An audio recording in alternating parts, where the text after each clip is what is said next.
बिस्मिल्लाहिर्रहमानिर्रहीम अस्सलाम वालेकुम। You all are watching Psycho Informative. आज हम जिस टॉपिक पर बात करेंगे वो है जी साइकोलॉजी का बहुत न्यू डिसिप्लिन जिसको कहते हैं जी पॉलिटिकल साइकोलॉजी। इसके बारे में काफ़ी सारे लोगों ने मुझसे रिक्वेस्ट की थी पॉलिटिकल साइकोलॉजी पे वीडियो बनाने के लिए। सो आज मैं आपको बताऊंगी what is political psychology. Political psychology is an interdisciplinary scientific field of inquiry concern with the study of political process from a psychological perspective. यानी कि जी इसमें ये बात कही गई है कि ये इंटरडिसिप्लिनरी है, यानी कि ये जो है काफ़ी सारे डिसिप्लिन्स के मिलने से एक साइंटिफिक स्टडी बनी है। ठीक है, इसमें एक सिंगल साइंटिफिक स्टडी नहीं है बल्कि ये काफ़ी सारे डिसिप्लिन्स के साथ मिलकर इंटरेक्ट कर कर ये एक डिसिप्लिन बना है जिसको कहते हैं जी पॉलिटिकल साइकोलॉजी। अब इसमें होता क्या क्या है लीजिए, पॉलिटिकल साइकोलॉजी है कि पॉलिटिकल प्रोसेसेस को साइकोलॉजिकल पर्सपेक्टिव में देखना। यानी कि जी डिफरेंट बिहेवियर्स को, डिफरेंट किस्म के जो भी हमारे माइंडसेट होते हैं पॉलिटिकल लीडर्स के या पब्लिक ओपिनियंस, इस तरह की जो चीज़ें हैं इनको हम इनका साइकोलॉजिकल पर्सपेक्टिव देखें लेकिन पॉलिटिकल मैनर में। तो इसको कहते हैं जी पॉलिटिकल साइकोलॉजी। अब इसको जर्नल लेवल पर अगर मैं आपको समझाऊं तो इसका मतलब है जी political psychology is concern with the political thought and behaviour of individual within a political organisation and community. यानी कि जी किसी भी पॉलिटिकल सिस्टम या ऑर्गेनाइजेशन कम्युनिटी के जो लोग होते हैं उनके क्या थॉट्स, क्या बिहेवियर्स होते हैं और वो किस तरह से कोऑर्डिनेशंस को प्रोसीड करते हैं या उनकी पर्सनैलिटीज़ कैसी होती हैं। तो ये सारा कुछ देखा जाता है जी किसमें, पॉलिटिकल साइकोलॉजी में। ठीक है, अब मैं आपको बताऊंगी कि इसमें कौन कौन से रिसर्च मेथड हैं, यानी कि research method of political psychology. Research in the political psychology examine political behaviour at the individual and collective level. यानी कि ये रिसर्च जो होती है वो दोनों लेवल्स पर की जा सकती है, एज अ इंडिविजुअल भी की जाती है, इंडिविजुअल पर भी की जाती है और कलेक्टिव मैनर में भी की जाती है। यानी कि अगर हमारे पास किसी कंट्री की कोई कम्युनिटी है तो पॉपुलेशन है उस पर भी ये रिसर्च जो है कंडक्ट की जा सकती है, पॉलिटिकल रिसर्च जो होती है। ठीक है जी जी, अगर इंडिविजुअल लेवल पर होगी तो इसका मतलब डिसीजन मेकिंग, और अगर डिसीजन मेकिंग देखी जाएगी इंडिविजुअल पर्सन की कि वो किस पॉलिटिकल लीडर को चूज करते हैं। ठीक है जी, और किस बेस पर करते हैं। उसके बाद जी कलेक्टिव लेवल पर देखी जाएगी तो कलेक्टिव एक्शन, यानी कि जैसे हमारे मुल्क में इलेक्शन होते हैं, बहुत से लोग जो हैं वो वोटिंग की तरफ जाते हैं, यानी कि वोटिंग करते हैं, यानी कि वो कलेक्टिव लेवल के ऊपर जो है वो सिलेक्शन देते हैं। ठीक है, यानी कि इस तरह भी रिसर्च हो सकती है इसमें। अब इसके बाद जी it concern processes occurring in the general public opinion and among political elites. यानी कि आपका जो जर्नल पब्लिक ओपिनियन क्या है किसी भी लीडर के बारे में, और किसी लीडर का या किसी लीडरशिप की साइकोलॉजी क्या है टुवर्ड द मासेस या टुवर्ड द कम्युनिटी। तो ये सारा कुछ भी क्या होता है इसके रिसर्च मेथड्स में यूज़ किया जाता है, यानी कि ये इसके रिसर्च एरियाज में आपको बता रही हूँ कि किस किस तरह इसमें रिसर्च होती है। Relates to the formal voting and informal community involvement process of political participation। इसके अलावा जी इसमें वोटिंग वगैरह और कम्युनिटी इन्वॉल्वमेंट ये सारे जो हैं ये इसके रिसर्च प्रोसीजर हैं, मेथडोलॉजीज़ हैं, इस तरह से आप इनको देख सकते हैं। ठीक है, लेकिन उन्होंने पहली बात ये कही कि इसकी रिसर्च जो है वो इंडिविजुअल लेवल पर भी होती है और कम्युनिटी लेवल पर भी होती है। इसके अलावा जी इंडिविजुअल साइकोलॉजी और कलेक्टिव साइकोलॉजी भी देखी जाती है इसमें। ठीक है, Critical psychology discipline uses theories and methodology derived from cognitive personality, social developmental and organizational psychology from the research tradition with the political science instead of political behavior and decision making from the sociology, education, public opinion and communication research।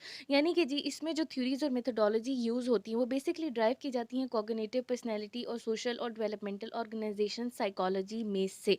ये 4-5 areas हैं जिनमें से जी वो research मेथोडोलॉजीज़ को drive करते हैं। ठीक है, फ्रॉम द रिसर्च टू अब पॉलिटिकल साइंस में क्या होता है जो कि इंटरेस्टेड होती है पॉलिटिकल साइंस के जो एरिया हैं जिसमें वो करते हैं जी पॉलिटिकल बिहेवियर्स को देखते हैं, डिसीजन मेकिंग्स को देखते हैं, फॉर्म सोशियोलॉजीज़ वगैरह, education, public opinion and communication research, ये पॉलिटिकल साइंस के रिसर्च मेथोडोलॉजीज़ हैं। ठीक है, अब ये पहले साइकोलॉजी की और पॉलिटिकल साइंस दोनों की, इन दोनों के जो रिसर्च मेथड्स हैं इनको दोनों को यूज़ किया जा सकता है आप जो भी किसी किस्म की पॉलिटिकल साइकोलॉजी की रिसर्च करे हों अगर। ठीक है, उसके बाद जी interdisciplinary nature of political psychology. अब जी it is interdisciplinary nature has been essential feature of political psychology since its beginning. अब ये बात बिल्कुल क्लियर है, इसकी डेफिनेशन में भी ये बात बताई गई है कि ये जो डिसिप्लिन है ये इंटरडिसिप्लिनरी नेचर है। During the short history of the discipline the two discipline have open often exist side by side, यानी कि दो ऐसे डिसिप्लिन हैं जो साथ साथ चलते रहे हैं इसमें। पहली बात जी इसमें साइकोलॉजी है, यानी कि personal analysis, political cognition and political science, यानी कि पॉलिटिकल बिहेवियर। ये दोनों चीज़ें जो हैं बहुत ज़्यादा मेजर रोल प्ले करती हैं पॉलिटिकल साइकोलॉजी में, यानी कि साइकोलॉजी और पॉलिटिकल साइंस का जो कॉम्बिनेशन है वो पॉलिटिकल साइकोलॉजी बनाता है। अब हम देखते हैं जी history of political psychology. Political psychology has a long past but short history, यानी कि इसका पास्ट जो है वो काफ़ी लेंथी है, लेकिन इसकी स्टोरी या हिस्ट्री जो है वो बहुत छोटी है। ठीक है। While the origin of the interest in the relationship between the psychological process and political organization can be traced back to Asian Greece, यानी कि ग्रीस से इसका जो है वो ओरिजिनेशन शुरू हुई थी। और enlightenment and 19th century social and political science with widespread interest in crowd psychology. For example, political psychology is a field of later as a discipline emerged in its own right after World War II। यानी कि world war to के बाद जो है वो psychology, basically आपको पता है कि साइकोलॉजिकल टेस्टिंग का आगाज़ हुआ था, और इसके अलावा जी साइकोलॉजी ने काफ़ी ज़्यादा प्रोग्रेस की थी इन सारे एराज में जो अभी इन्होंने बताए हैं। ठीक है।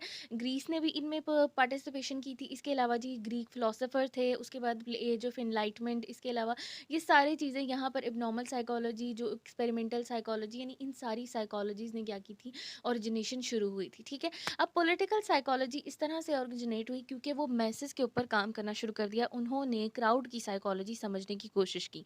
ठीक है। वर्ल्ड वॉर टू में उसके बाद जी इसमें एक और साइंटिस्ट हैं, या साइंटिस्ट कह लें या साइकोलॉजिस्ट कह रहे हैं, उन्होंने कहा जी मैक ग्यूरी हैं, उन्होंने डिफाइन किया, डिस्टिंग्विश किया three phases of the short history of political psychology. यानी इन्होंने कहा कि पॉलिटिकल साइकोलॉजी की हिस्ट्री जो है उसके 3 फेजेज़ हैं। पहला फेज़ जो था वो था 1940 से 1950s के दरमियान। ठीक है। अब यहाँ पर क्या हुआ था कि बिहेवियर साइकोलॉजी जो थी वो इवॉल्व होना शुरू हुई थी, बिहेवियरिज्म आ गया था। ठीक है। अब उसमें क्या किया कि इससे impact of personality in political process inspired by the psychoanalytical and behaviouristic theories. यानी कि साइकोलॉजी ने जैसे जैसे प्रोग्रेस किया, बिहेवियर्स की बात शुरू हुई यहाँ पर, तो पॉलिटिकल बिहेवियर्स को देखना शुरू किया गया। ठीक है।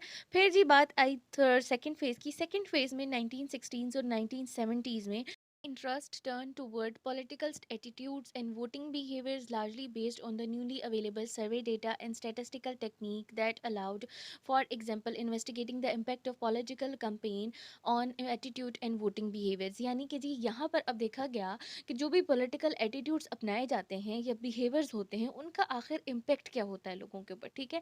जैसे कि कोई भी पॉलिटिकल कैंपेन चलती है तो उसका क्या एटीट्यूड होता है, और उसकी वजह से कितने सारे लोग जो हैं अपना वोटिंग बिहेवियर चेंज करते हैं या अपना एटीट्यूड जो है चेंज करते हैं। ये बात हुई जी 1960 और 70s में। फिर आया जी थर्ड फेज। थर्ड फेज था कि during the 1980s and the early 1990s the field was largely focused on the political cognition and individual decision making. यानी कि पॉलिटिकल कॉग्निशन के किस तरतीब से, किस फ्रेमवर्क से जो है वो पॉलिटिकल सिस्टम को इम्पोज किया जाएगा, और इसके अलावा जी decision making, individual decision making के ऊपर काम हुआ। ठीक है। Therefore reflecting the cognitive trend observed by the other behaviour science as well. यानी कि इसमें देखा गया कि किस तरह से जो कॉग्निशन या फ्रेमवर्क तैयार किया जाता है वो किस तरह से अफेक्ट करता है पब्लिक ओपिनियन को या पब्लिक बिहेवियर को। हाँ जी, बस पॉलिटिकल साइकोलॉजी जो थी वो आई थी एग्जिस्टेंस में, और पॉलिटिकल साइकोलॉजी एक डिसिप्लिन बन गया था। ठीक है जी। तो ये थी मेरी आज की video. Thanks for watching. Don't forget to subscribe my channel. मेरे चैनल को सब्सक्राइब करना बिल्कुल ना भूलिएगा। अपना बहुत सारा ख्याल रखिएगा। मिलते हैं नेक्स्ट वीडियो में। टेक केयर एंड अल्लाह हाफिज़।